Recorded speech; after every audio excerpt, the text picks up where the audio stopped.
Welcome back to Xylem. It's me PCR. മക്കളെ, നമ്മുടെ എനമോസിനെ ചോദിക്കുന്ന ഇമ്പോർട്ടന്റ് ആയിട്ടുള്ള ഒരു ക്വസ്റ്റ്യൻ ആയിട്ട് ഞാൻ വന്നിട്ടുണ്ട്. പെട്ടെന്ന് ക്വസ്റ്റ്യൻ നോക്കിക്കേ, ഒന്നും ചെയ്യാൻ പറ്റുമോ നോക്കുക. ഇവിടെ ക്വസ്റ്റ്യൻ മാർക്ക് കാണുന്നത് ഈ ഒരു സ്ഥാനത്തുള്ള ആ നമ്പർ ഏത് കണ്ടുപിടിക്കുക എന്നുള്ളതാണ്. അതായത് മിസ്സിംഗ് നമ്പർ എന്ന് പറയുന്ന പോർഷൻ എന്ന് വരുന്ന ക്വസ്റ്റ്യൻ ആണ്. നമുക്ക് പെട്ടെന്ന് നോക്കാം എന്താണ് ആ ഒരു റിലേഷൻ. ഈ ഒരു 10 കണ്ടോടാ, ഈ 10ഉം കേട്ടോ, കണ്ടോ, ഈ 10ഉം ഈ 18ഉം കൂടെ കൂട്ടുക. അടുത്തിരിക്കുന്ന രണ്ട് സംഖ്യകൾ കൂട്ടിക്ക് 10ഉം 18 കൂട്ടി 28 അല്ലേ.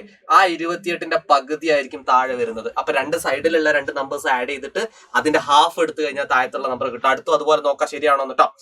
ഈ 18 + 24, നിങ്ങൾക്കറിയാം 18ഉം 24 കൂട്ടി 42 ആണ്. ആ 42ന്റെ പകുതിയാണ് ഇവിടെ വരുന്നത്.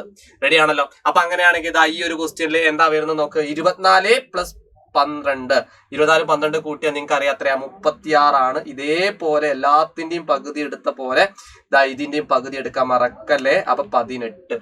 ഓക്കെ, ആൻസർ ഈസ് 36ന്റെ പകുതി എത്രയാ വരാ, 18. Option A. റെഡി ആണല്ലോ. അപ്പൊ ക്ലാസ് കണ്ടു കഴിഞ്ഞാൽ നിങ്ങൾ പെട്ടെന്നൊന്ന് ലൈക്ക് അടിച്ച്, അതുപോലെ തന്നെ ഞാനൊരു ക്വസ്റ്റ്യൻ തരാം. ആ ക്വസ്റ്റ്യൻ ആൻസർ താഴെ കമന്റ് സെക്ഷനിൽ നിങ്ങൾ എന്ത് ചെയ്യണം, എടുത്തിട്ടിടണം. നല്ല അടിപൊളി ക്വസ്റ്റ്യൻ ആണ്. ചോദ്യം ഞാനൊന്ന് വായിച്ചു തരാം. ഇവിടെ കുറച്ച് ഒന്ന് ഇൻക്ലൂഡ് ആയിട്ടുണ്ട്, ഒന്ന് നോക്കാം കേട്ടോ. ഈ 2ന്റെ നേരെ ഓപ്പോസിറ്റ് 4 ആണ്. ഈ 5ന്റെ നേരെ ഓപ്പോസിറ്റ് 25 ആണ്. ഈ 8ന്റെ നേരെ ഓപ്പോസിറ്റ് 64 ആണ്. അങ്ങനെയാണെങ്കിൽ ഈ 1ന്റെ നേരെ ഓപ്പോസിറ്റ് ഇവിടെ എത്ര എന്നുള്ളത് താഴെ ഈ ഒരു കമന്റ് സെക്ഷനിൽ നിങ്ങൾ കമന്റ് ചെയ്ത് വിടാം. Okay, thank you.